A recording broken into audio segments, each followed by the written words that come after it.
शादी का दिन था। मुझे अपना सूट बहुत अनकंफर्टेबल लग रहा था, तो मैं किसी नौकर को ढूंढने निकल गया ताकि अपनी टाई ढीली करवा सकूं। लेकिन शेन शिन्यू को लगा कि मैं फिर से भाग गया हूं और उससे शादी नहीं करना चाहता। वो खिड़की के पास खड़ी होकर पागलों की तरह एक के बाद एक सिगरेट के 3 पैकेट फूंक गई। पास खड़े असिस्टेंट ने उसे टोका, मैम अब और मत पीजिए, पर उसने अनसुना कर दिया। फिर असिस्टेंट ने बात घुमाई और कहा, साहब को सिगरेट की स्मेल पसंद नहीं है। ये सुनते ही उसके हाथ रुक गए। वो धीरे से बुदबुदाई, उसे सिगरेट की स्मेल से नफरत नहीं है, उसे तो बस मुझसे नफरत है। उस वक्त मेरा दिल बैठ गया, क्योंकि पिछले जन्म में मरने के बाद मैंने अपनी आंखों से देखा था कि कैसे उसने मेरा बदला लिया था। वो मेरी लाश को अपनी पीठ पर लाद कर एक ऐसे सीक्रेट कमरे में ले गई थी जो मेरी यादों और चीजों से भरा था। उस पल मुझे कोई डर नहीं लगा, बस एक गहरी टीस महसूस हुई। शेन परिवार की वो ताकतवर बेटी मुझसे इतनी बेबसी से प्यार करती थी कि खुद को बहुत छोटा समझने लगी थी। इसलिए इस जन्म में मैं किसी भी कीमत पर उसे छोड़कर नहीं भागूंगा। शादी की रस्म शुरू हुई। जैसे ही हॉल के बड़े दरवाजे खुले, सब मेहमान पीछे मुड़कर देखने लगे। स्टेज पर खड़ी शेन शिन्यू ने अपनी मुट्ठियां इतनी जोर से भींच रखी थी कि उसकी उंगलियों के पोर सफेद पड़ गए थे। वो अपनी घबराहट छुपाने की पूरी कोशिश कर रही थी। पुनर्जन्म के बाद ये पहली बार था जब मैं उसे देख रहा था। मेरा मन किया कि अभी दौड़कर उसे गले लगा लूं, पर जैसे ही मैं आगे बढ़ा, लियू युक्सिन ने मेरा हाथ पकड़ लिया। चाचू, मेरे साथ चलिए। मुझे पता है आप ये सब अपनी मर्जी से नहीं कर रहे, मैं आपको यहाँ से ले चलती हूँ। मैंने उसे ठंडी नजरों से देखा और फिर उस हाथ को जिससे उसने मुझे पकड़ा था। मैं कुछ नहीं बोला। स्टेज पर शिन्यू को समझ नहीं आ रहा था कि क्या करे। वो बस मुझे फटी आंखों से देख रही थी और उसके आंसू टपकने लगे। मेहमानों को लगा कि कोई तमाशा होने वाला है। मैंने अपने पैंट के पायचे थोड़े ऊपर किए और आगे बढ़ गया। उसे लगा मैं उसकी बात मान गया हूँ, पर तभी मैंने उसे एक जोरदार लात मारी। रास्ते से हटो, मेरा रास्ता मत रोको।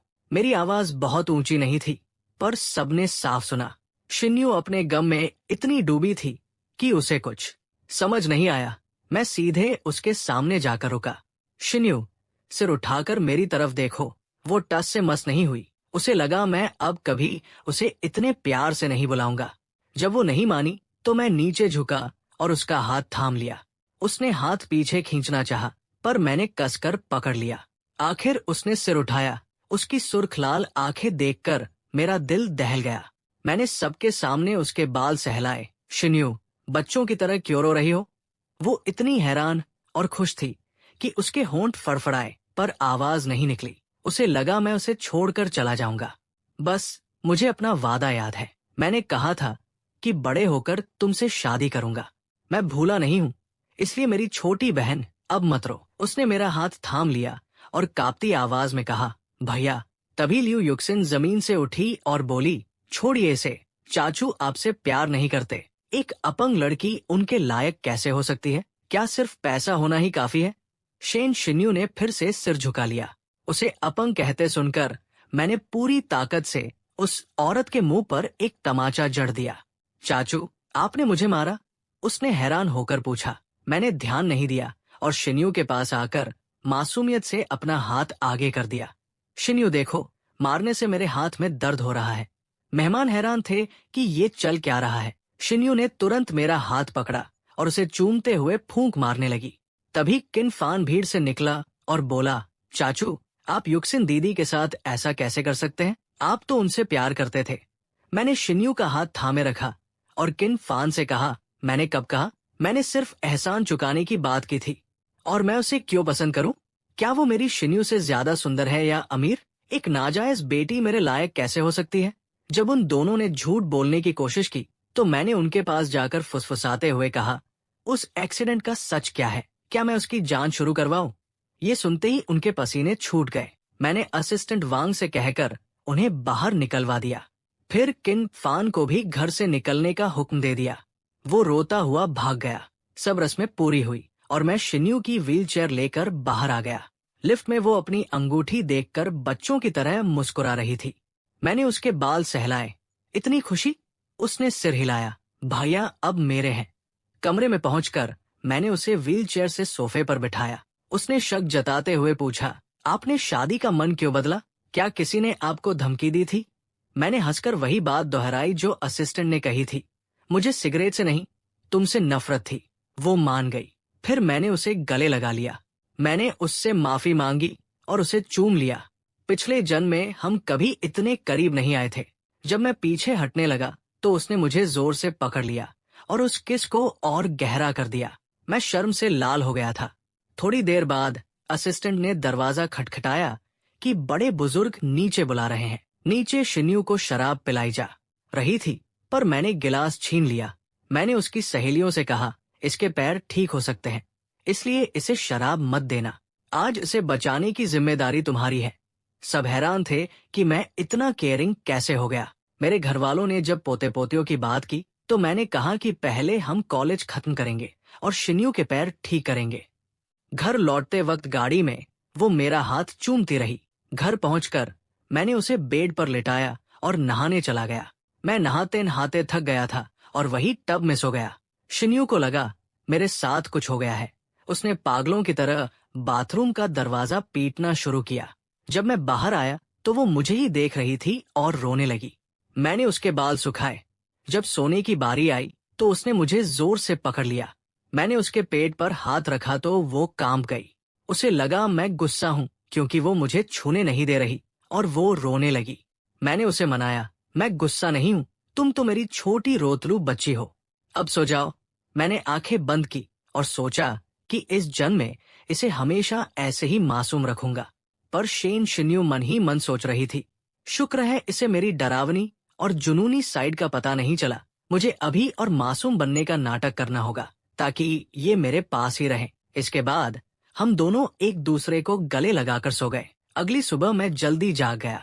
मैंने देखा कि मेरे बगल में लेटी मेरी पत्नी शेन शिंग्यू ने अपना हाथ बढ़ाकर मेरे सिर को सहलाया। सच तो यह है कि मैं पहले से ही जाग चुका था, बस थोड़ी देर और बिस्तर पर लेटे रहना चाहता था। पर शेन शिंग्यू अचानक घबरा गई और हड़बड़ाहट में बोली, सॉरी, क्या मैंने तुम्हारी नींद खराब कर दी? मैंने उसके होठों पर एक छोटा सा किस किया और कहा, नहीं, गुड मॉर्निंग बीवी।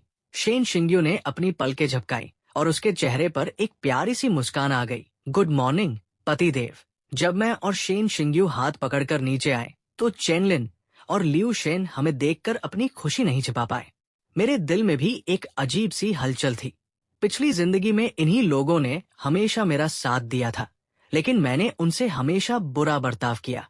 अब जब मुझे दूसरा जन्म मिला है तो मैं सब कुछ ठीक करना चाहता हूँ।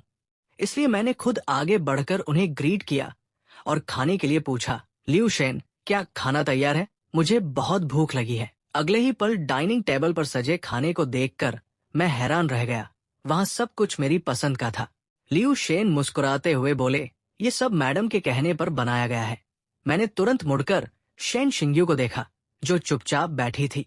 मेरे दिल में प्यार उमड़ आया और मैंने झट से उसके गाल पर किस कर लिया। थैंक यू अयुए। शेन शिंग्यू के कान एकदम लाल हो गए। वो पूरी तरह शॉक थी।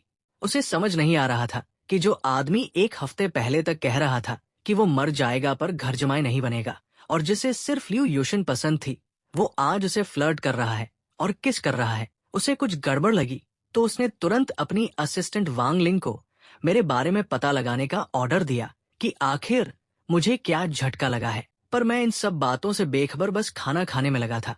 यहाँ तक कि मैंने प्यार से शेन शिंग्यू की प्लेट में एक मोमो डिमसम भी रखा और कहा, ये बहुत टेस्टी है, तुम भी ट्राई करो। तभी वांग लिंग जल्दी जल्दी वहां आई, पर उसे दरवाजे पर ही रोक दिया गया क्योंकि हम खाना खा रहे थे। जब हम बाहर आए तो मैंने देखा कि वो कुछ कहना चाहती है। मैंने शेन शिंग्यू से कहा, तुम अपना काम निपटा लो, मैं तुम्हारा वेट कर रहा हूँ, और मैं सोफे पर बैठकर टीवी देखने लगा। अंदर स्टडी रूम में वांग लिंग काफी सीरियस थी। उसने बताया, मैडम, लियू यूशन और किन फान फिर से कुछ प्लानिंग कर रहे हैं। हालांकि पूरी बात साफ नहीं है, पर यह पक्का साहब मेरे से जुड़ी है। शेन शिंग्यू की आंखों में गुस्सा और कातिलाना तेवर आ गए। उसने कहा, उन पर नजर रखो और ज्यादा आदमी लगा दो। वांग लिंग ने एक और बुरी खबर दी कि इंटरनेट पर खबरें उड़ रही हैं कि मैंने सिर्फ पैसों के लिए शेन शिंग्यू से शादी की है और मैं अपनी एक्स गर्लफ्रेंड को धोखा देने वाला धोखेबाज इंसान हूँ। ये सुनते ही शेन शिंग्यू का चेहरा गुस्से से काला पड़ गया। जब उसे पता चला कि ये सब किन फान ने किया है तो उसने तुरंत किन परिवार पर बिजनेस के जरिए दबाव बनाने का ऑर्डर दे दिया। जब वे दोनों नीचे आए तो मैं मजे से चिप्स खाते हुए टीवी देख रहा था। वांग लिंग मुझे देखकर हैरान थी कि शेन शिंग्यू मुझ जैसे बेवकूफ से शादी क्यों करना चाहती थी, लेकिन जैसे ही शेन शिंग्यू ने उसे गुस्से से देखा वो डर के मारे वहां से भाग गई। मैंने मजाक में शेन शिंग्यू से कहा, अरे वांग लिंग इतनी जल्दी क्यों भाग गई और तुम इतनी चिढ़ी हुई क्यों हो? मुझे बताओ किसने तुम्हें परेशान किया, मैं उसे मजा चखाऊंगा। मेरी बातों से वो मुस्कुरा दी। मैंने उसकी व्हीलचेयर के पास झुककर उससे पूछा, तुम वांग लिंग के इतने करीब क्यों जा रही थी? वो चिढ़कर बोली, तुम्हें उसकी फिक्र है? मैंने हंसते हुए कहा, वाह, लगता है मेरे घर का सिरका दान विनेगर जार गिर गया है, मेरी बीवी को जलन हो रही है। शेन शिंग्यू मेरी बातों पर हंसने लगी। फिर मैंने उसे याद दिलाया कि हमें मम्मी पापा के घर डिनर पर जाना है। निकलते वक्त वांग लिंग फिर आई और उसने मिस शेन कहा, जिससे मैं टीवी देखते हुए अचानक डर गया। शेन शिंग्यू ने वांग लिंग को डांटा कि उसने मुझे डरा दिया। मैंने बीच बचाव किया और हम गाड़ी में बैठकर शेन परिवार के पुराने बंगले की ओर चल दिए। मैं बहुत नर्वस था क्योंकि पिछली जिंदगी में मेरी वजह से दोनों परिवारों के रिश्ते टूट गए थे। शेन शिंग्यू ने मेरा हाथ पकड़कर मुझे कंफर्ट किया, नर्वस मत हो, तुम उनके दामाद हो। जब हम वहां पहुंचे तो मेरी सास निंग वेई ने मेरा बहुत गर्मजोशी से स्वागत किया। वो मुझे हमेशा से अपने बेटे जैसा मानती थी। अंदर दादा दादी भी हमें देखकर बहुत खुश हुए। फिर दादी और निंग वेई मुझे अकेले में स्टडी रूम में ले गई। उन्होंने मुझसे रिक्वेस्ट की कि मैं शेन शिंग्यू का साथ कभी न छोड़ूं, भले ही वो अपाहिज हो गई है। मैंने पूरी ईमानदारी से प्रॉमिस किया, मम्मी दादी, मैं आयुए से बहुत प्यार करता हूँ और मैं उसे कभी नहीं छोड़ूंगा। मन ही मन मुझे बहुत दुख हो रहा था क्योंकि मुझे पता है कि उसकी टांगों की ये हालत मेरी वजह से हुई है। निंग वे ने मुझे एक कीमती जेड पेंडेंट दिया। मैंने उसे शेन परिवार के दामाद की निशानी मानकर स्वीकार कर लिया। जब मैं बाहर आया तो मैंने खुशी खुशी वो पेंडेंट शेन शिंग्यू को दिखाया और कहा, अब तुम मुझे कभी खुद से दूर नहीं कर पाओगी। शेन शिंग्यू ने मेरी आंखों में देखा और उसने मन ही मन फैसला किया कि वो किसी भी तरह उस चमत्कारी डॉक्टर जिंग टिंग को ढूंढेगी ताकि अपनी टांगे ठीक कर सके और मेरे साथ हमेशा रह सके। डिनर पर शेन शिंग्यू का भाई शेन चेंग नहीं आया क्योंकि वो अब भी मुझसे नाराज था, पर शेन शिंग्यू ने कहा, उसकी फिक्र मत करो, बस मेरा ध्यान रखो।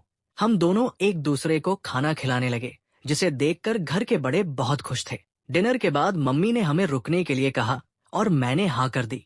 शेन शिंग्यू को लगा कि मैं जबरदस्ती रुक रहा हूँ, पर मैंने उसे यकीन दिलाया कि मैं खुश हूँ। कमरे में जाने के बाद शेन शिंग्यू ने मुझे नहाने के लिए भेजा और पीछे से वांग लिंग से डॉक्टर जिंग टिंग के बारे में पूछा। जब मुझे पता चला कि अब तक कोई सुराग नहीं मिला है तो शेन शिंग्यू काफी उदास होकर खिड़की के पास बैठ गई। जब मैं नहाकर बाहर आया तो मैंने उसे वैसे ही उदास देखा। मुझे बहुत बुरा लगा। मैंने उसके पास जाकर उसके सिर पर हाथ रखा और कहा, पागल, तुम्हें क्या लगा मैं तुम्हें डांटूंगा? मैं तुम्हारा पति हूँ, तुम मुझे जितना चाहो देख सकती हो। मेरी बात सुनकर उसकी आंखों में खुशी की चमक आ गई। कुछ दिल में चल रहा है? मैंने धीरे से पूछा। उसने अपना सिर हिलाया और ऐसे दिखाया जैसे सब नॉर्मल हो। नहीं तो? मैंने धीरे से एक हंसी दी और उसके पास झुक गया। क्या मैं तुम्हें नहीं समझता या तुम खुद को नहीं समझती? मेरे सामने भी झूठ बोलना चाहती हो? शेन शिंग्यू आखिर में टूट गई और एक दुख भरी मुस्कान दी। भैया से कुछ भी छुपाना मुश्किल है, बस नहीं चाहती थी कि आप मेरे साथ परेशान हो। मैं उसके बगल में बैठ गया और एक हाथ से उसकी ठुड्डी चिन उठाई, उसे अपनी आंखों में देखने पर मजबूर किया। लहजे में थोड़ी दबंग गई, डोमिनेंस के साथ कहा, बताओ, ताकि भैया भी तुम्हारा बोझ थोड़ा बांट सके। उसके गले में हल्की हलचल हुई और उसने अनजाने में हाथ बढ़ाकर मेरी कमर थाम ली। फिर धीरे से बोलना शुरू किया। आज मुझे किसी ने ढूंढा और कहा कि चाहे कुछ भी हो जाए, मुझे जिंग टिंग को ढूंढना होगा, ये देखने के लिए कि क्या मेरे पैरों के ठीक होने की कोई उम्मीद है। लेकिन उसका कोई ठिकाना नहीं है, उसे ढूंढना नामुमकिन है। मेरे दिल में एक हलचल हुई। मैं तो भूल ही गया था कि जिंग टिंग और कोई नहीं बल्कि मैं ही हूँ। क्या ये उसे ठीक करने का सबसे अच्छा मौका नहीं था? मैंने उसके होठों पर एक हल्का सा किस किस किया, उसे प्यार से सहलाते हुए बोला, परेशान मत हो, शायद अभी सही वक्त नहीं आया, क्या पता किसी दिन किस्मत से तुम उसस ए मिल जाओ। शेन शिंगेवे मेरी बातों के पीछे का गहरा मतलब नहीं समझ पाई और इसे बस एक दिलासा समझकर लाल चेहरे के साथ सिर हिलाया। हाँ, मौका जरूर मिलेगा, उसने मन ही मन सोचा। अगर मौका नहीं भी मिला तो मैं तुम्हारे लिए मौका बनाऊंगी, तुम्हारे लिए मुझे खड़ा होना ही होगा। ठीक है, अब जल्दी से जाकर नहा लो, मैंने खड़े होकर उसे टोकते हुए कहा। शेन शिंगुए अपनी व्हीलचेयर घुमाते हुए बाथरूम में चली गई। जैसे ही पानी की आवाज आई, मैंने तुरंत अपना फोन निकाला और एक एनक्रिप्टेड चैट खोली। मैंने मैसेज भेजा, लाल कपड़े वाले भाई, होंगी हो क्या? होंगी एलायंस का एक्टिंग लीडर है और इकलौता शख्स है जो मेरी सारी पहचान, आइडेंटिटीज जानता है। उसने तुरंत रिप्लाई किया, ओहो छोटा एंसेस्टर, पूर्वज आखिरकार वापस आ गया। मैं मुस्कुराया, मेरी उंगलियां तेजी से टाइप करने लगी। अब मैं बच्चा नहीं रहा। भाई सब ठीक है? होंगी ने जवाब दिया, सब बढ़िया है, एलायंस तुम्हारी प्लानिंग के हिसाब से अच्छे से ग्रो कर रहा है। वैसे तुम वापस आ गए हो तो क्या फिर से काम शुरू करना चाहिए? जो लोग तुम्हें ढूंढ रहे हैं वो पागल हो रहे हैं। मैंने एक बेबसी वाला इमोजी भेजा, इतना बढ़ा चढ़ाकर मत बोलो। होंगी बोला, कैसा चल रहा है? दिल की रानी को हासिल कर लिया? बिल्कुल, जब मैं मैदान में उतरा हूं तो फिक्र की क्या बात है। बधाई हो, बधाई हो। बोलो क्या काम है? मैंने असली बात छेड़ी। क्या हाल ही में शेन परिवार का कोई मुझे ढूंढते हुए आया है? जिंगटिंग गॉडली डॉक्टर की तलाश में? होंगी ने आंखें घुमाने आईरोल वाला इमोजी भेजा। किस दिन लोग नहीं ढूंढते? और सुना है तुम्हारी वो छोटी बीवी भी तो शेन परिवार की ही है, सीधा इलाज क्यों नहीं कर देते? इतना तामझाम क्यों कर रहे हो? पानी की आवाज बंद हुई। मैंने जल्दी से टाइप किया, नहीं, उन्हें मेरी पहचान अभी पता नहीं चलनी चाहिए। मुझे डर है कि वो एक साथ ये सब झेल नहीं पाएंगे। अगर शेन परिवार से कोई आए तो उसे एक्सेप्ट कर लेना, लेकिन पहले ये खबर फैला दो कि जिंगटिंग महीने में सिर्फ एक केस लेता है। उन्हें थोड़ा इंतजार करवाओ और कुछ दिन बाद हाँ कहना ताकि उन्हें शक न हो। होंगी ने जवाब दिया, ठीक है, जैसा तुम कहो। जैसे ही बाथरूम का दरवाजा खुला, मैंने फोन रख दिया और शेन शिंगुए की तरफ देखा। मेरा चेहरा थोड़ा गंभीर हो गया। नहा लिया? चलो बात करते हैं। शेन शिंगुए का दिल बैठ गया। मेरी अचानक की गंभीरता ने उसे बेचैन कर दिया। उसे लगा शायद किसी ने मुझे कोई बुरा मैसेज भेजा है। मैं बेड पर बैठ गया और उसके बगल वाली जगह को थपथपाया। वो चुपचाप वहां लेट गई। मैंने उसे अपनी बाहों में समेट लिया। 8 अगस्त, मेरी आवाज भारी और गहरी थी। मैं तुम्हें एक कहानी सुनाता हूँ। वो मना करना चाहती थी पर मेरा मन नहीं तोड़ पाई। बस धीरे से हूँ कहा। मैं उसके हाथ से खेलते हुए बोला, एक बार एक लड़का था। अपने 18वें जन्मदिन के अगले ही दिन उसके दोस्तों ने उसे सेलिब्रेट करने के लिए बाहर बुलाया। वापसी के रास्ते में एक बेकाबू ट्रक सामने से आ रहा था। जब उसे लगा कि वो अब नहीं बचेगा, तभी एक कार ने जोर से उस ट्रक को टक्कर मारी और उसकी दिशा बदल दी। वो लड़का उस झटके से बेहोश हो गया। शेन शिंगुए समझ गई कि मैं अपने बारे में बात कर रहा हूँ। उसका शरीर थोड़ा अकड़ गया पर उसने टोका नहीं। जब उस लड़के को होश आया तो उसे पता चला कि उसे बचाने वाली एक अजनबी लड़की थी जो उसकी क्लासमेट भी थी। उसी दौरान उसका वो बचपन का दोस्त, प्लम ब्लॉसम चाइल्डहुड स्वीटहार्ट, गायब हो गया पूरे 1 महीने के लिए। उस महीने में वो तथाकथित बचाने वाली लड़की ही उसके साथ रही और दोस्तों के कहने पर वो धीरे धीरे उसे पसंद करने लगा। शेन शिंगुए ने मेरा हाथ इतनी जोर से पकड़ा कि उसकी उंगलियां सफेद पड़ गई। वो बताना चाहती थी कि वो जानबूझकर गायब नहीं हुई थी, वो भी उस 1 महीने कोमा में थी। पर उसे डर था कि मैं यकीन नहीं करूंगा। सोते समय उसने मुझे पकड़ रखा था। जब मैंने उसके पेट पर हाथ रखा तो वो चौंक गई। उसे लगा शायद मैं नाराज हूं क्योंकि उसने मुझे छूने नहीं दिया। मैंने उससे कहा, मैं नाराज नहीं हूं, तुम मेरी जान बेबी हो, अब सो जाओ। मैंने आंखें बंद की और सोचा कि मैं जिंदगी भर उसे ऐसे ही रखूंगा। पर शेन्यू मन ही मन सोच रही थी। शुक्र है उसे मेरा पागलपन और डरावना पक्ष नहीं दिखा। मुझे अभी पागल होने का नाटक करना होगा ताकि वो हमेशा मेरे पास रहे। अगले दिन सुबह जैसे ही मैंने थोड़ी हलचल की, उसकी पकड़ और कस गई। मैंने आंखें खोली तो देखा उसकी पतली सी हथेलियां मेरी कमर पर थी। शेन शिंगुए की पलकें घबराहट में कांप रही थी। उसका शरीर एकदम तना हुआ था। उसकी आंखों के नीचे के काले घेरे देखकर मुझे दुख हुआ। कल रात का गुस्सा तो कब का धुना हो चुका था। मैंने उसे वापस गले लगाया और उसकी पीठ थपथपाई। मैं अब नाराज नहीं हूं, थोड़ा और सो जाओ। उसे जैसे सुकून मिल गया हो, उसने अपना चेहरा मेरे सीने में छुपा लिया। जल्द ही वो सो गई।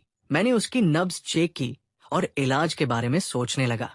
मुझे लैब जाना होगा क्योंकि वो ब्लड चेन बहुत रेयर है। जब मैं नीचे गया, दादाजी योग कर रहे थे और सासू माँ चाय पी रही थी।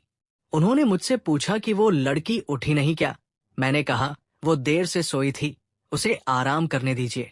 सासू माँ ने मुझे एक ऐसी मुस्कान दी जैसे वो सब समझती हो। तभी शेन चेंग नीचे आया और मुझे देखकर चिढ़ गया, पर सासू माँ के डर से उसने मुझे गुड मॉर्निंग कहा और बिना नाश्ता किए भाग गया। तभी ऊपर से एक जोरदार आवाज आई। मेरा दिल बैठ गया और मैं ऊपर भागा। शेन शिंगुए उठी और मुझे न पाकर डर गई। उसे मैं चला गया। उसने खुद व्हीलचेयर पर बैठने की कोशिश की और बेड से नीचे गिर गई। जब मैंने दरवाजा खोला तो वो जमीन पर बेजान पड़ी थी। आयुए, मैं भागा। उसे होश आया। उसने मेरा चेहरा देखा और लगा जैसे वो कोई सपना देख रही हो। मैंने उसकी नब्ज देखी, वो ठीक थी। क्या हुआ? बताओ, कहाँ दर्द है? वो कुछ नहीं बोली। मैंने उसे अपनी बाहों में उठाया और वापस बेड पर लिटाया। सब लोग ऊपर आ गए। मैंने उन्हें कहा कि कुछ नहीं हुआ, बस वो गिर गई थी। जब सब चले गए तो मैंने उससे पूछा, क्या हुआ था? उसने धीरे से कहा, मैंने आपको नहीं देखा तो। मुझे गुस्सा भी आया और प्यार भी। मुझे नहीं देखा तो तुम खुद को चोट पहुंचा लोगी। मैंने उसकी ठुड्डी ऊपर उठाई और उसे एक गहरा किस किया। जब हम अलग हुए वो पूरी लाल हो चुकी थी। ये सजा है तुम्हारी बात न मानने की। तो आप अब नाराज नहीं हैं? उसने मासूमियत से पूछा। दोबारा ऐसा मत करना। इसके बाद नाश्ते की मेज पर सासू माँ ने मेरे लिए मेरी पसंद के पकवानों का पहाड़ खड़ा कर दिया। मैंने शेन शिंगुए की तरफ मदद के लिए देखा। उसने तुरंत अपने पापा से कहा, अपनी बीवी को संभालिए, वरना ये मेरे पति को खिला खिलाकर मार डालेंगी। सब हंसने लगे। शेन शिंगुए ने कहा कि हम अब वापस जाना चाहते हैं। सासू माँ ने मना किया, पर वो नहीं मानी। नहीं, हमें अपना क्वालिटी टाइम बिताना है, आप लोग बीच में आएंगे। उसने सासू माँ का दिया हुआ कार्ड भी रख लिया। मैंने पूछा, क्यों लिया? हमारे पास पैसों की कमी नहीं है। उसने कहा, क्योंकि उन्होंने सुबह भाई को परेशान किया था। मैं उसकी इस बचकानी हरकत पर हंस पड़ा। क्या तुम आज बिजी हो? मैंने पूछा। अगर नहीं तो चलो डेट पर चलते हैं। उसकी आंखों में चमक आ गई। चलो मॉल चलते हैं। मॉल के गेट पर मैनेजर हमारा इंतजार कर रहा था। जब एक लड़का और व्हीलचेयर पर बैठी लड़की साथ आए तो सब हमें देखने लगे। मैंने लोगों की परवाह नहीं की और उसका हाथ थामे रखा। हम 28वीं मंजिल पर गए, जो सिर्फ वीआईपीज के लिए थी। मैंने एक दुकान पर एक सफेद फ्रॉक देखी जिस पर एक प्यारा सा खरगोश बना था। असिस्टेंट को लगा ये बच्चों जैसा है, पर शेन शिंगुए मुझे देखकर मुस्कुरा दी। मैंने उसे वो ड्रेस थमा दी और कहा, जाकर ट्राई करो। जब वो अंदर थी, मैंने उसके लिए पूरा मैचिंग सेट, जैकेट, जूते चुना। मैं इंतजार नहीं कर पा रहा था, तो मैंने अचानक चेंजिंग रूम का दरवाजा खोल दिया। आयुए, तुम इतनी देर क्यों लगा रही हो? जैसे ही मैं अंदर गया, वो चौंक गई। तुम अंदर कैसे आ गए? उसके चेहरे पर घबराहट और हैरानी साफ थी। मैंने उसके लाल हो चुके कान देखे और अनजाने में ही मेरे चेहरे पर मुस्कान आ गई। इतना शर्मा क्यों रही हो? शेन झिंग्यू ने अपनी नजरें चुराई, पर जुबान से अभी भी अकड़ दिखा रही थी। नहीं, बिल्कुल नहीं। मैंने अपनी भौहें ऊपर की और दरवाजे के फ्रेम पर टेक लगाकर बड़े आराम से खड़ा हो गया हूँ। नहीं शर्मा रही? तो फिर जल्दी कपड़े बदल लो। वो बस मुझे देखती रही, इंतजार कर रही थी कि मैं बाहर जाऊंगा, पर मैं जानबूझकर अनजान बन गया और अपनी ठुड्डी से इशारा करते हुए कहा, बदलो ना, मुझे क्या देख रही हो? आखिर में शेन झिंग्यू से रहा नहीं गया। तुम बाहर नहीं जाओगे? मैं अपनी बीवी को कपड़े बदलते हुए देख रहा हूँ, क्या ये भी गलत है? मैंने बड़े हक से पूछा। वो एकदम हैरान रह गई और इस बार उसने कोई पलटवार नहीं किया, बस अपना सिर झुकाया और धीरे धीरे अपनी ड्रेस की बेल्ट खोलने लगी। मेरी नजरें एक पल के लिए भी उससे नहीं हटी। मैं उसके हर मूवमेंट को गौर से देख रहा था। जब वो अपनी पैंट उतारने वाली थी तो उसने फिर से हिचकिचाते हुए मेरी तरफ देखा। ये देखकर कि मैं पीछे हटने का नाम नहीं ले रहा, उसने अपनी व्हील चेयर घुमा ली। वो मुझसे अपनी पीठ फेरना चाहती थी, पर मैंने एक ही कदम में उसके सामने पहुंच गया। उसकी आवाज में थोड़ी घबराहट थी। दरअसल मैं बस ये देखना चाहता था कि उसके पैरों में कितनी रिकवरी हुई है। मेरा इरादा कुछ और नहीं था, इसलिए मैंने बस ऐसे ही कह दिया, क्या हुआ? शेन झिंग्यू ने अपने कपड़ों के कोनों को कसकर पकड़ लिया। उसकी आवाज कांप रही थी। तुम बाहर जाओ।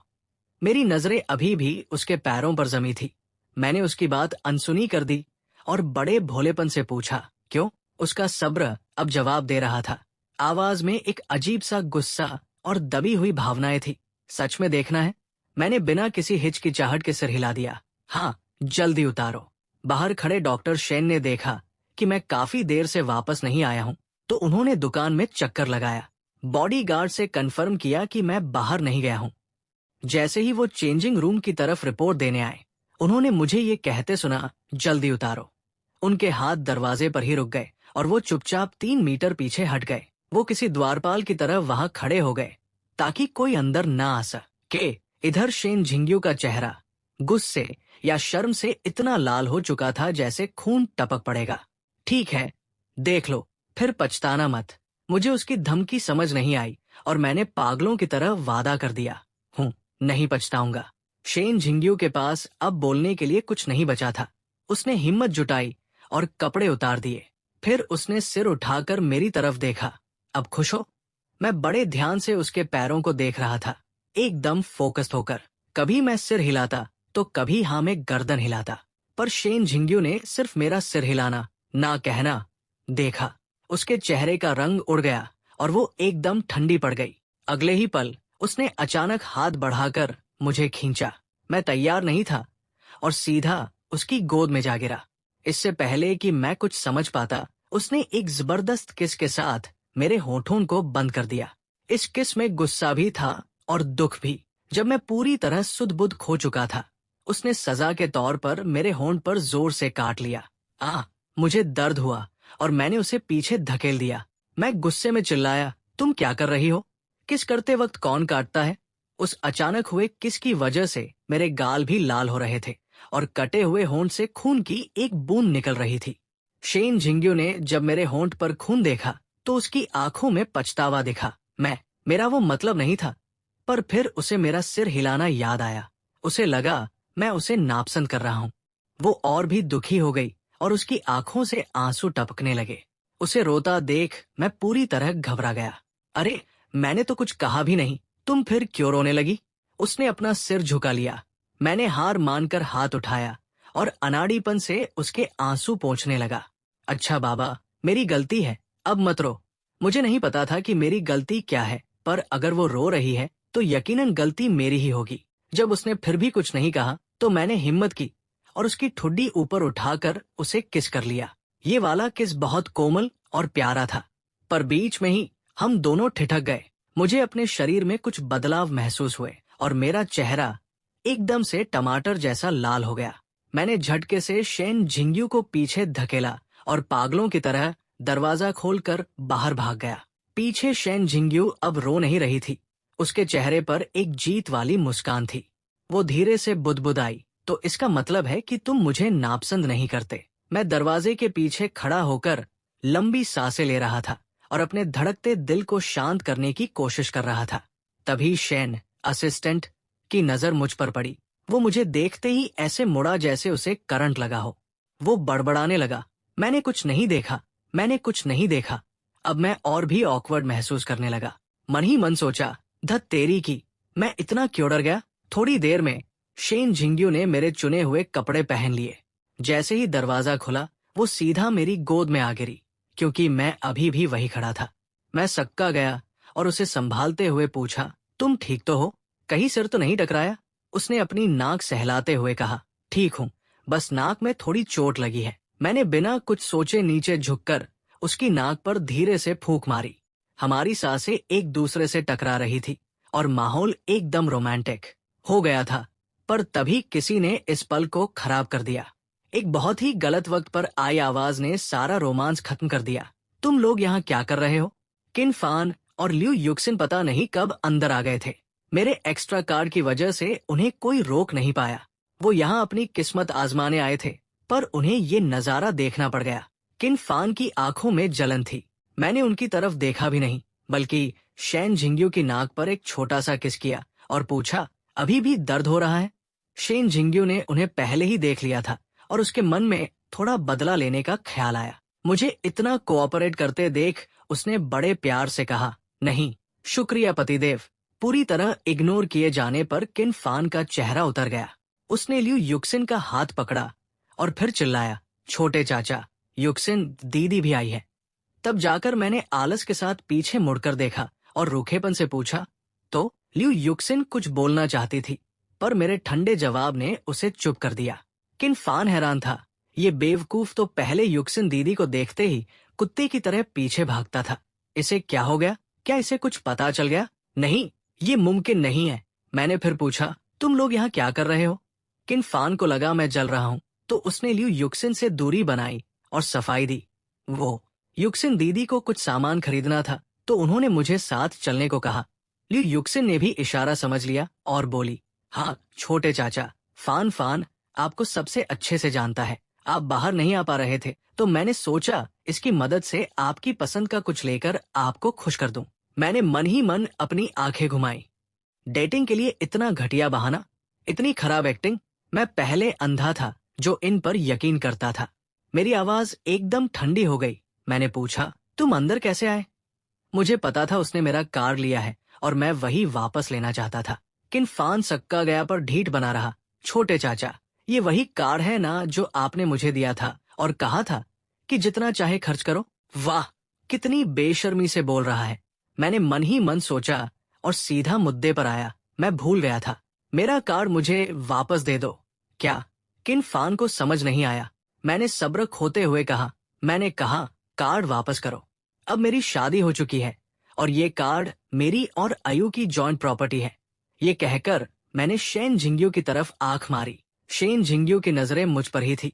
उसे ये देखकर बहुत अच्छा लगा और उसका सारा गुस्सा गायब हो गया। मैंने उन दोनों की तरफ देखा और चिढ़ते हुए असिस्टेंट शेन से कहा, शेन, खड़े होकर क्या देख रहे हो? इन्हें समझ नहीं आ रहा।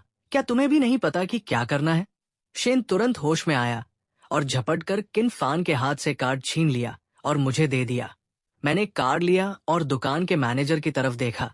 मुझे याद है कि यहाँ सिर्फ कार होल्डर्स ही आ सकते हैं, है ना? शेन तुरंत समझ गया, जी सर, मैं अभी देखता हूँ। किन फान घबरा गया। अगर उसे यहाँ से निकाला गया तो समाज में उसकी नाक कट जाएगी। उसने शेन को रोकने की कोशिश की, पर मैंने इशारा कर दिया कि जरूरत नहीं है। शेन झिंग्यू ये सब चुपचाप देख रही थी, पर उसके मन में अभी भी थोड़ी जलन थी। लगता है मेरा पति मेरे लोगों का इस्तेमाल करने में बहुत माहिर है, पर ये लोग उसका ध्यान क्यों बंटा रहे हैं? उसके दिमाग में एक अजीब सा ख्याल आया, इसे कैद कर लूं ताकि ये सिर्फ मेरा रहे और कोई इसे छीन न सके। पर उसने तुरंत अपना सिर झुका लिया और अपनी हथेलियों को कसकर भींच लिया। नहीं, ऐसा करने से वो डर जाएगा और मुझसे नफरत करेगा। किन फान ने मुझे एक तरफ ले जाकर धीरे से कहा, छोटे चाचा, हम दोस्त हैं। आप ये क्या कर रहे हैं? मेरा और युक्सिन दीदी का कोई चक्कर नहीं है। आप गलत समझ रहे हैं। मुझे पता है आप उनसे प्यार करते हैं और वो भी आपसे प्यार करती है, पर अब आपकी शादी हो गई है तो वो बेचारी क्या करे? मैंने उसे ऐसे देखा जैसे वो कोई महामूर्ख हो। ल्यू युक्सिन भी पास आई और मासूम बनकर बोली, छोटे चाचा, मैं आपसे प्यार करती हूँ, पर आप देख ही रहे हैं मैं शेन परिवार का मुकाबला नहीं कर सकती। क्या आप मेरा इंतजार करेंगे? जब हम मिलकर शेन परिवार को गिरा देंगे, तब मैं आपसे शादी करूंगी। वो मेरा हाथ पकड़ना चाहती थी, पर मैं चुपचाप पीछे हट गया। वाह, क्या एक्टिंग है। चलो मैं भी थोड़ा खेल लेता हूँ। मैंने दुखी होने का नाटक किया और कहा, ठीक है, मैं युक्सिन दीदी की अच्छी खबर का इंतजार करूंगा, पर अभी मुझे शेन झिंग्यू को खुश रखना होगा ताकि उसका शक दूर हो सके, वरना हम पकड़े गए तो सब खत्म हो जाएगा। ल्यू युक्सिन मन ही मन हंसी। अभी भी वही पुराना कुत्ता है। एक इशारे पर आ गया। उसने हाँ में सिर हिलाया, तो ठीक है, आप अपना ख्याल रखना।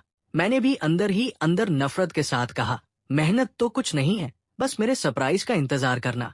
मैंने घबराहट का नाटक करते हुए उन्हें भगाया। तुम लोग जल्दी जाओ, उसे शक हो जाएगा। ये कार्ड रखो और ध्यान से इस्तेमाल करना, उसे पता नहीं चलना चाहिए। मैंने कार्ड वापस किन फान के हाथ में थमा दा। या जैसे ही वो दोनों खुश होकर वहां से गए, मेरे चेहरे से सारा प्यार गायब हो गया और सिर्फ नफरत रह गई। तभी शेन झिंग्यू अपनी व्हील चेयर से मेरे पास आई। उसकी आवाज में जलन साफ थी। बड़े खुश लग रहे हो। लगता है भैया को अभी भी वो लड़की पसंद है। मैंने नीचे झुककर उसके कान के पास शरारत से कहा, वाह, कितनी जबरदस्त जलन की खुशबू आ रही है। शेन झिंग्यू ने गुस्से में मुट्ठियां भींची और जोर से चिल्लाई, शेन, बिल पे करो, अभी ऑफिस जाना है। बिल पे हुआ और वो मुझे वही छोड़कर चली गई। मैं अकेला खड़ा रह गया। उफ, इस शक्की बीवी का क्या करूं? वो दोनों बहुत धीरे चल रहे थे। शायद वो इंतजार कर रही थी कि मैं आकर उसे मनाऊंगा। पर जब लिफ्ट तक मैं नहीं पहुंचा तो उसका दिल जैसे बर्फ की तरह जम गया। उसने आखिरी बार लिफ्ट की तरफ देखा जहां कोई नहीं था। उसकी आवाज अब एकदम ठंडी थी। चलो। गाड़ी में बैठते ही उसने शेन को ऑर्डर दिया, आज के बाद सारे सीसीटीवी फुटेज मुझे मिलने चाहिए। वो जानती थी कि मैं उन दोनों से अकेले में मिला था। इधर मैं उसके पीछे नहीं गया क्योंकि मैं जानता था कि सिर्फ बातों से उसका डर खत्म नहीं होगा। मुझे उसे यकीन दिलाने के लिए कुछ बड़ा करना था। मैं एक कपड़ों की दुकान में गया, एक शर्ट उठाई और एक कोने के चेंजिंग रूम में घुस गया। पर वो कोई मामूली रूम नहीं था, वो एक खुफिया रास्ते का दरवाजा था। आईना हटाते ही एक दरवाजा दिखा। अंदर जाते ही मुझे एक जानी पहचानी पीठ दिखी। लाल जैकेट पहने हुए एक लड़का। क्या स्टाइल है, ये बाहर जाए तो लड़कियां दीवानी हो जाए, मैंने सोचा। मैंने खुशी से आवाज दी, लाल कपड़े वाले भाई। वो रुका, पीछे मुड़ा। उसके होंठ के कोने पर थोड़ा खून लगा था। ओहो, हमारे बड़े आदमी आ गए। यहाँ कैसे आना हुआ? मैंने शर्माते हुए नाक खुजलाई। मजाक मत उड़ाओ यार, काम था इसलिए आया हूँ। लाल जैकेट वाले ने हाथ बांधकर पूछा, बोल, क्या काम है? मैंने पैसे सामने रखे और नरम आवाज में कहा, मैंने पिछली बार कहा था ना, मुझे अपनी जिंग टिंग वाली पहचान के साथ आयु का इलाज करना है। पर एक जड़ी बूटी उन बुड्ढों के पास है जिनसे मैं बात नहीं करना चाहता। क्या तुम मेरी मदद करोगे? उसने आ भरी। अगर कोई और होता तो वो उसे उठाकर बाहर फेंक देता, पर मैं उसका पुराना यार था। उसने वो वक्त याद किया जब मैंने सकी जान बचाई थी और उसने मेरी। हमारा भरोसा अटूट था। तुम्हें क्या लगता है मुझे उन बुढ़ों से बात करना पसंद है? उसने चिढ़ते हुए कहा। ऊपर से जिंगटिंग अचानक गायब हो गया है। सब मुझे मैसेज कर करके परेशान कर रहे हैं। मुझे समझ नहीं आता, तू इतना अमीर और ताकतवर है, फिर भी इतनी मेहनत क्यों कर रहा है? मैंने अपनी आंखें झुकाई और मजबूती से कहा, तुम नहीं समझोगे। जितनी ताकत उतने दुश्मन। मैं हमेशा परिवार के साए में नहीं रह सकता। उसने मेरी बात समझी। वो खुद अर्श से फर्श पर गिरने का दर्द जानता था। ठीक है, मैं पूछूंगा, पर वो देंगे या नहीं ये नहीं पता, क्योंकि जिंगटिंग उनके लिए किसी खजाने से कम नहीं है। सब तुमसे मिलना चाहते हैं। मैंने कहा, अगर वो नहीं माने तो मैं खुद जाऊंगा, पर अभी कॉलेज में बहुत काम है तो मैं कोई नया असाइनमेंट नहीं लूंगा। पुराने काम पूरे करके भेज दूंगा। उसने मजाक उड़ाया। कॉलेज? तेरे जैसे दिमाग वाले को तो उन बच्चों का प्रोफेसर होना चाहिए। मैंने मुस्कुराते हुए कहा, अभी कुछ हिसाब बाकी है। अगर कॉलेज नहीं गया तो मजा कैसे आएगा? लाल जैकेट वाले की दिलचस्पी बढ़ी। किसकी मौत आई है जो तुझे छेड़ रहा है? मैंने उसे एक ब्लैक कार्ड दिया। ये लो, भाइयों को लेकर ऐश करो, इसके बाद काम शुरू करना है। उसने कार्ड लिया। ठीक है, सब तुझे याद कर रहे थे। थोड़ी देर बाद वो मुझे बाहर तक छोड़ने आया। आराम से जाना और अपना असाइनमेंट टाइम पर दे देना, वरना वो लोग मुझे खा जाएंगे। मैंने हाथ हिलाया और गाड़ी में बैठ गया। समझ गया भाई। गाड़ी निकलते ही लाल जैकेट वाले ने अपना फोन निकाला और मेडिकल एकेडमी नाम के एक ग्रुप में मैसेज डाला, जिसमें देश के सबसे बड़े डॉक्टर और वैज्ञानिक थे। जैसे ही उसने मैसेज किया, पूरे ग्रुप में सन्नाटा छा गया और फिर सवालों की बाढ़ आ गई। उसने मुस्कुराते हुए टाइप किया, छोटा जिंगटिंग तुम लोगों से कुछ जड़ी बूटियां मांग रहा है। उधर मेडिकल एकेडमी में अलग ही तमाशा चल रहा था। यिन लाओ शिकायत कर रहे थे कि वो बच्चा काम पढ़ने पर ही हमें याद करता है। तभी खबर आई कि यिंगटिंग से मिलने का मौका है, लेकिन शर्त ये थी कि सिर्फ एक ही इंसान आ सकता है। ये सुनकर एकेडमी के तीनों डीन यिन लाओ, हु लाओ और लिन लाओ आपस में भिड़ गए। हर कोई खुद जाना चाहता था। आखिर में सहायक ने बीच बचाव किया और सुझाव दिया कि तीनों साथ चलें, लेकिन बात यिन लाओ ही करेंगे, क्योंकि उनके पास वो जड़ी बूटियां हैं जिनकी यिंगटिंग को जरूरत है। इधर शेन शिन्यू के ऑफिस का माहौल बहुत तनावपूर्ण था। उसका भाई शेन चेंग वहां आकर उसका मजाक उड़ा रहा था कि शादी के दूसरे दिन ही वो कंपनी भाग आई। उसने शिन्यू को ताना दिया कि उसने एक ऐसे इंसान शादी क्यों की जो उससे प्यार नहीं करता। उसने उसे चेतावनी भी दी कि सोंग और लू परिवार मिलकर उस जमीन पर कब्जा करना चाहते हैं जिस पर हमारी नजर है। शेन चेंग के जाने के बाद सहायक शेन यी ने शिन्यू को एक यू डिस्क दी। उसमें मेरी आवाज और कुछ वीडियो थे जिन्हें देखकर शिन्यू को लगा कि पिछले कुछ दिनों से मैं जो उसके साथ अच्छा बर्ताव कर रहा था वो सब सिर्फ एक नाटक था। उसे लगा कि मैं सिर्फ अभिनय कर रहा हूं। मैं विला में उसका इंतजार कर रहा था लेकिन वो नहीं आई। रात के 7 बज गए, फिर 10 बज गए। जब मैंने शेन यी को फोन किया तो उसने बहुत ही ठंडेपन से मुझसे बात की और यहाँ तक कह दिया कि अगर मेरी चिंता दिखावटी है तो उन्हें इसकी जरूरत नहीं है। मुझे समझ आ गया कि कुछ गलत है। मैंने कंप्यूटर पर उसकी लोकेशन ट्रैक की और पता चला कि वो एक बार के टॉप फ्लोर पर है। मैं तुरंत अपनी लाल फेरारी लेकर वहां के लिए निकल गया। जब मैं बार के केबिन में पहुंचा तो वहां शराब की तेज गंध थी। शेन शिन्यू अपने दोस्तों के साथ शराब पीकर धुत थी। वो रो रही थी और पूछ रही थी कि क्या उसने मुझसे शादी करके गलती की। मुझे देखते ही उसके दोस्तों के होश उड़ गए। शिन्यू इतनी नशे में थी कि उसने मुझे भाई कहकर पुकारा और फिर कहा कि तुम तो असली हो ही नहीं सकते। उसे उस हालत में और व्हीलचेयर पर बैठकर शराब पीते देख मेरा गुस्सा 7वें आसमान पर पहुंच गया। मैंने कहा था न कि तुम्हें शराब नहीं पीनी है। मैंने उसके हाथ से गिलास छीन लिया। उसने मुझे धक्का देने की कोशिश की और चिल्लाई, दूर हटो, तुम नकली हो। मुझे बहुत गुस्सा आया लेकिन मैं उसे चोट नहीं पहुंचा सकता था। मैंने उसे व्हीलचेयर पर दबाकर रखा और उसके पैरों के पास घुटनों के बल बैठ गया। उसे शांत करने के लिए मैंने उसे एक गहरा किस दिया। वहां मौजूद उसके दोस्त और सहायक सब सन्न रह गए। इस चुंबन से उसका नशा थोड़ा कम हुआ। मैंने उसका चेहरा पकड़कर पूछा, अब साफ दिख रहा है, किसने तुम्हें पीने की इजाजत दी? वो डर गई और उसने अपने दोस्त गोंग हे का नाम ले लिया। मैंने गोंग हे को एक डरावनी मुस्कान दी और फिर शिन्यू से कहा, घर चलो, आज के बाद इन लोगों के साथ बाहर मत निकलना। मैं उसे गोद में उठाकर अपनी फेरारी की तरफ ले गया। मैंने उसे सावधानी से सीट पर बिठाया और शेन यी को उसकी गाड़ी ले जाने को कहा। गाड़ी में सन्नाटा था। उसने डरे हुए स्वर में पूछा कि हम कहाँ जा रहे हैं, लेकिन मैंने उसे कोई जवाब नहीं दिया। मैंने बस एक्सीलरेटर पर पैर रखा और गाड़ी रात के सन्नाटे को चीरते हुए तेज रफ्तार से दौड़ने लगी। वो डरी हुई थी लेकिन मेरी खामोशी देखकर उसकी कुछ भी बोलने की हिम्मत नहीं हुई। इसी तरह हाईवे पर 1 घंटे तक तेज गाड़ी चलाने के बाद आखिरकार गाड़ी समुद्र के एक शांत किनारे पर रुकी। मैंने कार का दरवाजा खोला और उसे गोद में उठाकर एक चट्टान पर बिठा दिया। तब जाकर उसे साफ दिखाई दिया कि ये वही जगह है जहां हम बचपन में साथ खेला करते थे। ये हमारे दुखी होने पर छिपने का सुरक्षित ठिकाना था। समुद्र की हवा चल रही थी।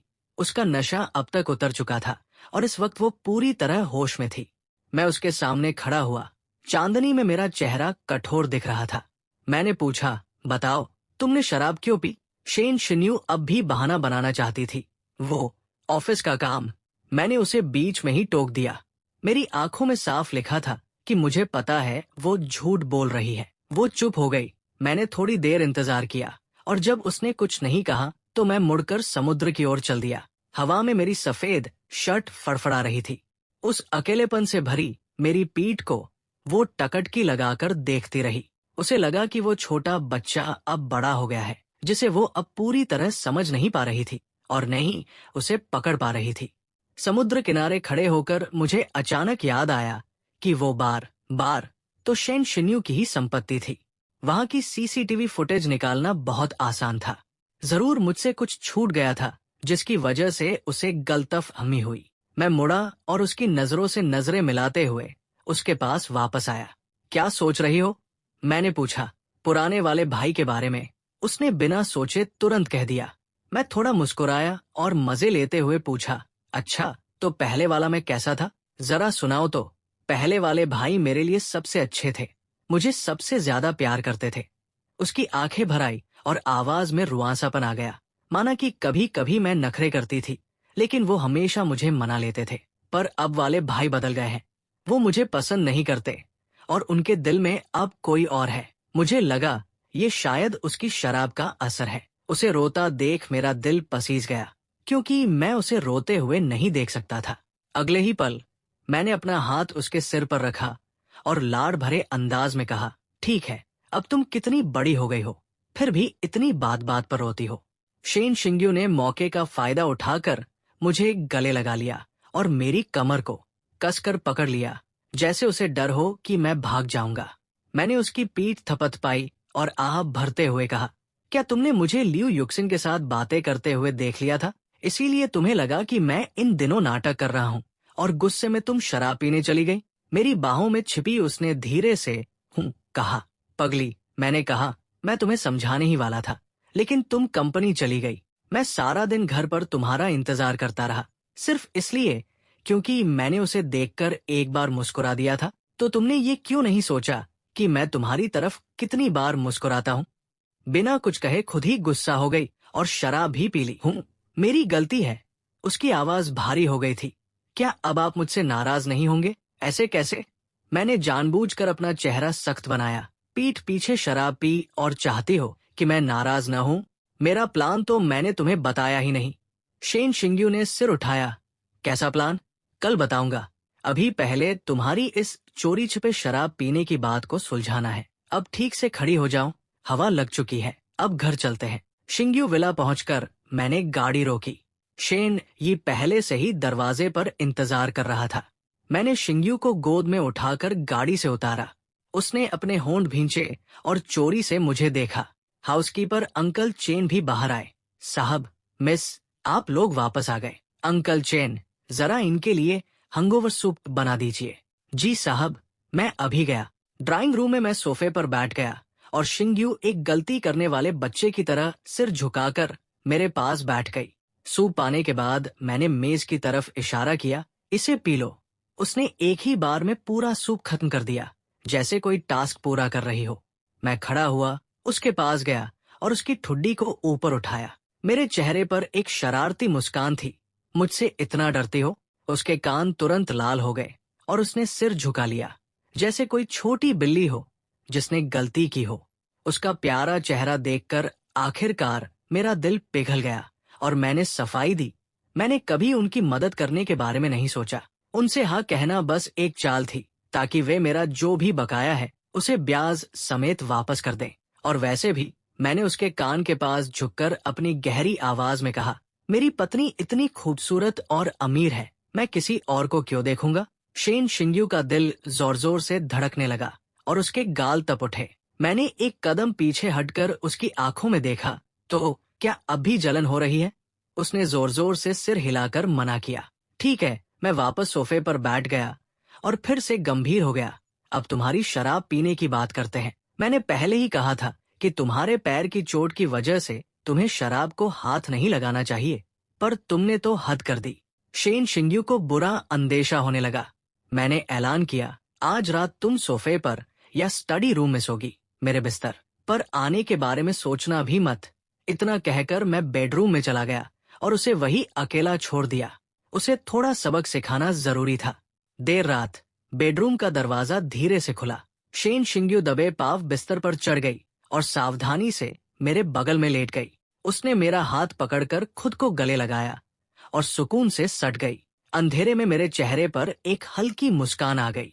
पगली काफी चालाक है। खैर, मैंने ही उसे ऐसा लाड़ प्यार देकर बिगाड़ा था। मैंने अपनी पोजीशन थोड़ी ठीक की और उसे पकड़े रहने दिया। फिर हम दोनों सो गए। अगली सुबह सूरज निकलने से पहले ही शिंग्यू बिस्तर से उठ गई। मेरी भी आंख खुली। मैंने समय देखा और थोड़ी देर बाद उठकर तैयार हुआ। एक फिटिंग वाला ब्लैक कैजुअल सूट पहनकर जब मैं नीचे पहुंचा तो देखा कि वो सोफे पर बैठकर फोन चला रही है। मेरी आहट सुनकर उसने पीछे मुड़कर देखा और फिर अपराधी की तरह चेहरा घुमा लिया। मैं मुस्कुराते हुए उसके पास गया। गुड मॉर्निंग, उसने बुझते हुए मन से जवाब दिया। उसके चेहरे पर उलझन साफ दिख रही थी। मैंने उसे इस तरह खोया हुआ देखा तो खुद को रोक नहीं पाया और पूछा, तुम क्या सोच रही हो? शेन शिन्यूए के मुंह से अचानक निकला, मुझे भाई से गुड मॉर्निंग वाली विश चाहिए। जैसे ही शब्द उसके मुंह से निकले, उसे अपनी गलती का एहसास हुआ। उसके गाल हल्के लाल हो गए, लेकिन उसने जिद में अपनी नजरें मुझसे नहीं हटाई। मैं उसकी बात सुनकर थोड़ा हैरान हुआ। फिर उसके पास गया, अपनी उंगलियों से उसकी ठुड्डी ऊपर उठाई और उसके थोड़े खुले हुए होंठों पर एक हल्का सा किस दिया। आगे से तुम सीधे सीधे बोल सकती हो। मेरी आवाज में एक हल्की सी मुस्कान थी। शेन शिन्यूए की आंखों में जैसे चमक आ गई। उसने मेरा हाथ थाम लिया, जिसे मैं पीछे हटाने ही वाला था। उसकी आवाज अब नरम पड़ गई थी। ठीक है, कल शराब पीना मेरी गलती थी। मैं आगे से ऐसा कभी नहीं करूंगी। क्या तुम अब मुझसे नाराज होना छोड़ दोगे? मैं सच में उससे नाराज नहीं था, इसलिए मैंने सिर हिला दिया। हूँ, अब नाराज नहीं हूँ। सच में। उसकी आंखें चमक उठीं और उसने धीरे से पूछा, तो क्या अब मुझे स्टडी रूम में सोने की जरूरत नहीं है? मैंने उसे छेड़ने के इरादे से अपनी भौहें चढ़ाई। ओह, वो तो तुम्हारी परफॉर्मेंस पर निर्भर करेगा। किसे पता था कि शेन शिन्यूए इस बार चुप नहीं रहेगी। उसने मेरा हाथ पकड़कर जोर से खींचा और मुझे अपनी बाहों में भर लिया। इसके तुरंत बाद उसने मुझे एक बहुत ही अलग अंदाज में चूमा। उस चुंबन में एक अधिकार था और एक बेचैनी थी, जैसे वो मेरे फेफड़ों की सारी हवा खींच लेना चाहती हो। जब वो किस खत्म हुआ, मेरे गाल लाल थे और मैं हाँप रहा था। शेन शिन्यूए ने मुझे कसकर पकड़ रखा था। उसकी आवाज भावुक और भारी थी, जिसमें थोड़ी शिकायत भी थी। भाई, पतिदेव, मैं अकेले नहीं सोना चाहती। क्या मैं वापस बेडरूम में आ सकती हूँ? उसने जब मुझे पतिदेव कहा तो मेरे कान पूरी तरह गर्म हो गए। आखिर मेरा दिल पसीज गया और मैंने सिर हिला दिया। तभी एक बेवक्त पेट की गुड़गुड़ाहट ने उस रोमांटिक पल को तोड़ दिया। मैंने शर्मिंदगी से अपना पेट सहलाया। मुझे भूख लगी है। खाना कब मिलेगा? शेन शिन्यूए धीरे से मुस्कुराई और जोर से लियू शेन को आवाज दी। मैं बिना देर किए डाइनिंग हॉल की तरफ भागा। लियू शेन जल्दी ही नाश्ता ले आई। मैं अपना सिर झुकाकर खाने में जुट गया। मेरे गाल खाने से भरे हुए थे। शेन शिन्यूए अपनी व्हीलचेयर चलाकर मेरे पास आई। उसकी आंखों में मेरे लिए ढेर सारा प्यार था। उसने पानी का गिलास आगे बढ़ाया। धीरे खाओ, कोई तुमसे छीन नहीं रहा। मैंने पानी पीते हुए पूछा, आयुए, तुम थोड़ी देर में क्या करोगी? कंपनी जा रही हूँ। मैंने सिर हिलाया और तुरंत फैसला किया, ठीक है, मैं भी तुम्हारे साथ चलूंगा। वैसे भी मेरे पास करने को कुछ नहीं है। ठीक है, उसने बिना हिचकिचाए हाँ कर दी। खाना खत्म करने के बाद शेन ही दरवाजे पर इंतजार कर रही थी। मैं और शेन शिन्यूए साथ बाहर निकले। मैंने उसे देखकर मुस्कुराते हुए कहा, शेन जी, गुड मॉर्निंग। शेनी थोड़ा चौंक गई और अजीब तरह से जवाब दिया, साहब, गुड मॉर्निंग। फिर उसने जल्दी से कार का दरवाजा खोला और दोबारा मेरी तरफ नहीं देखा। कार शेन ग्रुप की तरफ बढ़ रही थी। खिड़की से बाहर भागते नजारों को देखते हुए मेरे मन में कई विचार आ रहे थे। पिछली बार मैं यहाँ तलाक के कागजों पर साइन करने आया था और पिछली जिंदगी के इस समय में मैं उससे तलाक के लिए लड़ रहा था। मैंने उस ऊंची इमारत को देखा। अभी तक कुछ बुरा नहीं हुआ था। हमारे बीच सबसे बड़ा झगड़ा बस तब हुआ था जब मैंने उससे पूछा था कि उसने मुझसे शादी क्यों की। अगर नहीं जाना चाहते तो मत जाओ।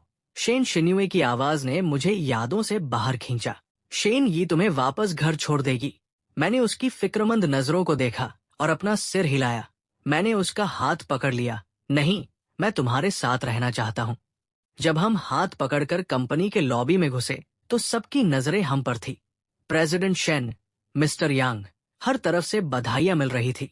मैं मुस्कुराकर जवाब दे रहा था। शेन शिन्यूए की नजरें शुरू से अंत तक मुझ पर टिकी थी। वो प्यार और ध्यान साफ दिख रहा था। ये आज कंपनी में गपशप का सबसे बड़ा मुद्दा बन गया। लिफ्ट सीधे टॉप फ्लोर पर उसके ऑफिस गई। अंदर वही पुराना ब्लैक एंड व्हाइट डेकोर था, ठंडा और सधा हुआ। रंग के नाम पर सिर्फ उसकी डेस्क पर एक फोटो फ्रेम था। मैंने उसका हाथ छोड़ा और उसे देखने लगा। उस फोटो में 14 साल का मैं था। सफेद शर्ट पहने समुद्र के किनारे खड़ा था। ढलते सूरज की रोशनी मुझे सुनहरा बना रही थी। वो फोटो अकेली पर खूबसूरत थी।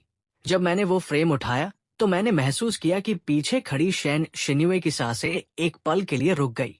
अच्छी फोटो है, बहुत सुंदर है, मैंने दिल से तारीफ की। तुम मुझसे नाराज नहीं हो? उसकी आवाज में घबराहट थी। मैं मुड़ा और मुस्कुराया। मैं क्यों नाराज होऊंगा?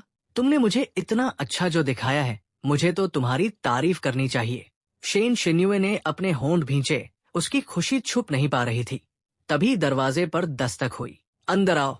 शेन चेंग अंदर आया। उसने मुझे सोफे पर किताब पढ़ते देखा और शेन शिन्यूए को काम करते हुए। ये नजारा बहुत सुकून देने वाला था। मैं खड़ा हुआ और तमीज से बोला, शेन चेंग भाई, गुड मॉर्निंग। उसका बर्ताव रूखा था, बस सिर हिलाकर मॉर्निंग कहा। फिर वो शेन शिन्यूए की तरफ मुड़ा। काम है तो क्या मैं नहीं आ सकता? सीधे मुद्दे की बात करो, शेन शिन्यूए ने सिर उठाए बिना कहा। शेन चेंग ने कहा, ठीक है, कल जो वेस्ट सिटी और ईस्ट सिटी की जमीन की बात हुई थी, शेयर होल्डर्स चाहते हैं कि सब मिलकर चर्चा करें। ठीक है, मैं आती हूँ, उसने जवाब दिया। शेन चेंग चला गया। उनकी बातें सुनकर मेरा दिल बैठ गया। वेस्ट सिटी, ईस्ट सिटी, मेरी पिछली जिंदगी की यादें ताजा हो गई। उस समय लियू युक्सिन ने मुझे शेन शिन्यूए का प्लान चुराने के लिए उकसाया था। सबको लगा था वेस्ट सिटी की जमीन बहुत अच्छी है और शेन शिन्यूए ने उसे खरीद लिया था। लेकिन 2 महीने बाद वहां 3 लाशें मिली, जिससे कंपनी के शेयर गिर गए और भारी नुकसान हुआ। वही ईस्ट सिटी की जमीन, जिसे कोई नहीं चाहता था, वहां 6 महीने बाद एक बेशकीमती प्राचीन चीनी मिट्टी का फूलदान मिला, जिसने उसे अनमोल बना दिया। मुझे उसे रोकना था, पर वो मुझ पर यकीन कैसे करेगी? अगर मैंने कहा कि वेस्ट सिटी में दिक्कत है, तो क्या उसे लगेगा कि मैं फिर लियू युक्सिन के लिए झूठ बोल रहा हूँ? मैं चिड़चिड़ा होकर अपने बाल खुजलाने लगा। तभी शेन यी आई। शेन, मीटिंग शुरू हो गई है। शेन शिन्यूए जाने के लिए तैयार हुई। मैं अचानक खड़ा हो गया। आयुए, मैं भी तुम्हारे साथ चलूंगा। वो रुकी और मुझे देखा। उसकी आंखें एकदम ठंडी हो गई। उनमें शक साफ था। मुझे पता था वो क्या सोच रही है। क्या ये फिर लियू युक्सिन की मदद करना चाहता है? क्या कल का प्यार सिर्फ एक नाटक था? उसका चेहरा देखकर मुझे दुख हुआ। मैं दौड़कर गया और उसका हाथ थाम लिया। मेरी आवाज में विनती थी, मुझ पर भरोसा करो, मैं किसी की मदद नहीं कर रहा। मैं तुम्हें समझा नहीं सकता, बस इस एक बार मेरी बात मान लो।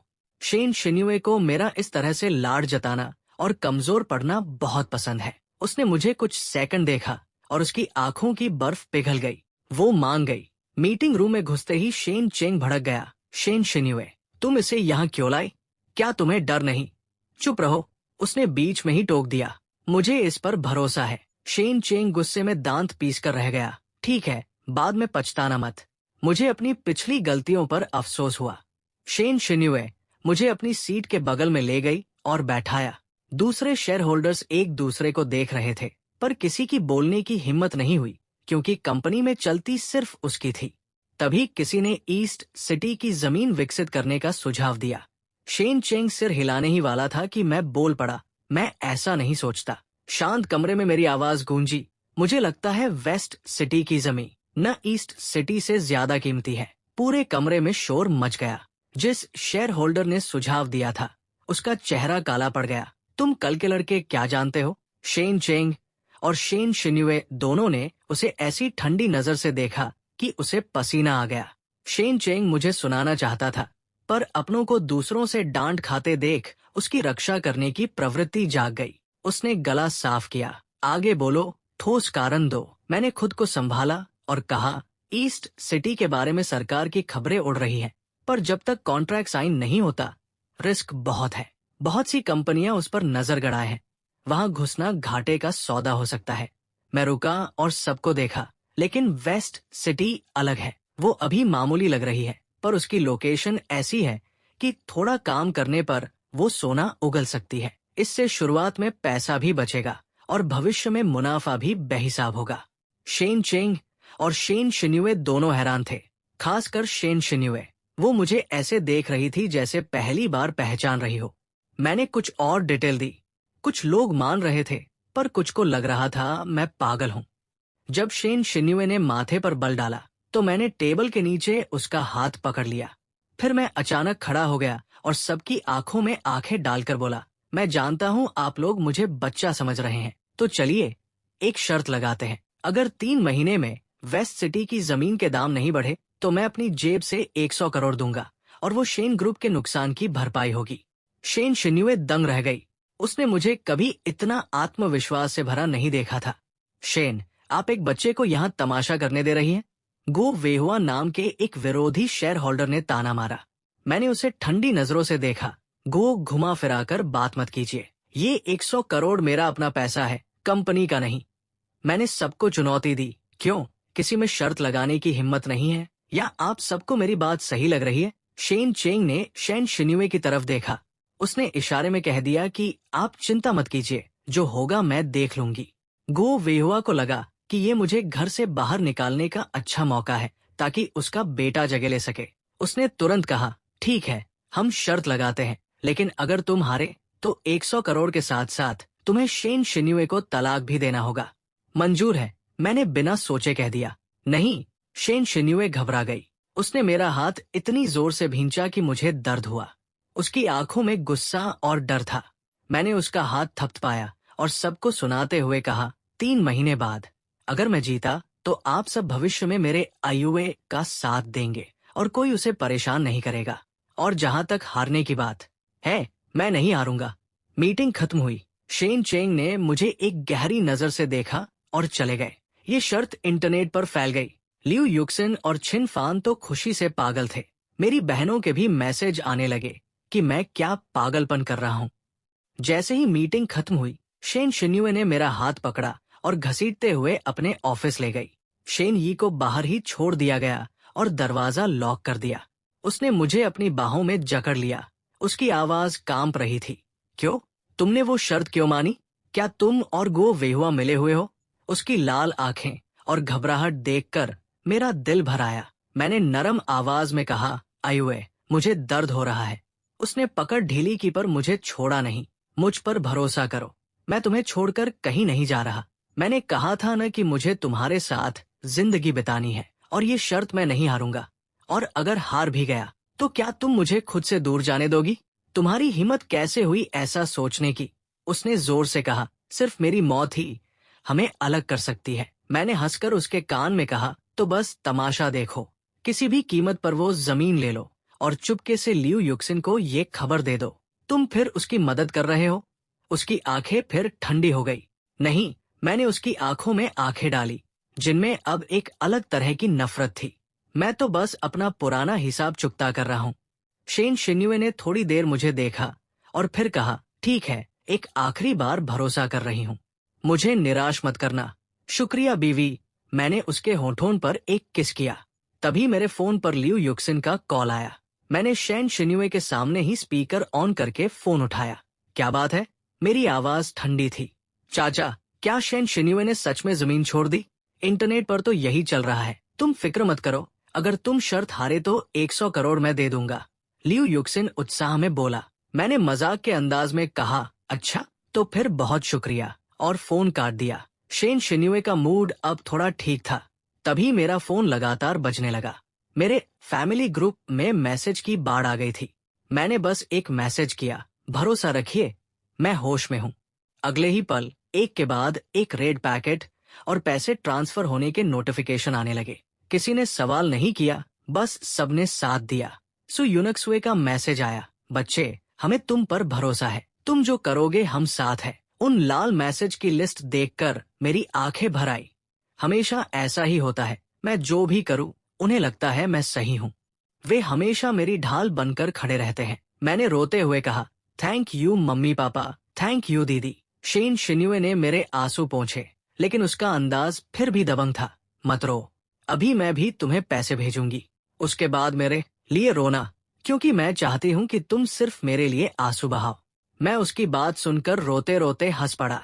क्यों? उसने संजीदगी से मेरी आंखों में देखते हुए कहा, क्योंकि मैं चाहती हूँ कि तुम सिर्फ मेरे लिए ही अपने जज्बात जाहिर करो। मैंने अपना सिर जोर से हिलाया। मेरा दिल अंदर से भर आया। ठीक है, भविष्य में मैं सिर्फ तुम्हारे लिए ही रहूंगा। तभी मेडिकल एकेडमी के डीन यिन के आने की खबर ने पूरे इंपीरियल सिटी में तूफान ला दिया। ये बड़ी खबर देखते ही देखते पूरे शहर में फैल गई और मुझे ये जानकारी तब मिली जब न्यूज पहले ही वायरल हो चुकी थी। होंगी का मैसेज आया, डीन यिन आने पर अड़े हुए हैं। मैं उन्हें रोक नहीं पाई। वो दुर्लभ जड़ी बूटियों को सौदेबाजी के लिए इस्तेमाल कर रहे हैं। अगर मैं राजी नहीं होती तो वो दवाएं नहीं देते। खैर, उनके आने से तुम्हें एक अच्छा कवर मिल जाएगा, है ना? रेड रेस की चालें बहुत गहरी थी, मैं ये अच्छी तरह जानता था। फिर भी मैं खामोश रहा। ये कदम जितना सुरक्षा के लिए था, उतना ही दुनिया को एक संदेश देने के लिए भी। आखिरकार मैंने मुंह खोला और भारी आवाज में कहा, ये खबर फैला दो कि जिंग टिंग भी साम्राज्य की राजधानी में एक सर्जरी करने के लिए आ रहे हैं। मैं नहीं चाहता कि कोई भी उन्हें परेशान करे। अगर किसी ने भी दखल दिया तो जिंग टिंग हमेशा के लिए अपना हाथ मेडिकल प्रैक्टिस से रोक लेंगे। तो फिर तुम सीधे सीधे ये क्यों नहीं कह देते कि ये सर्जरी शेन परिवार की बड़ी बेटी के लिए है? अगर तुम लोगों को पार्ट 2 देखना है तो मैंने डिस्क्रिप्शन और कमेंट के अंदर लिंक दे दिया है पार्ट 2 का। लेकिन एक चीज़ समझ जाओ, वो लिंक ऐसे ओपन नहीं होगा। तुमको पहले 10 सेकंड के 3 ऐड देखने पड़ेंगे, फिर वेरीफाई पे क्लिक करना होगा। फिर तुमको वीडियो आराम से मिल जाएगा और वीडियो आराम से एंजॉय करना। सिंपली भाई यही करना होगा, सिंपल प्रोसेस है। मैं ऊपर एक स्क्रीन रिकॉर्डिंग लगा दूंगा जिससे तुमको समझने में कोई दिक्कत ना हो। तो हाँ, थोड़ा सा समझने में थोड़ा दिक्कत होता है, लेकिन प्रोसेस काफ़ी ईजी है।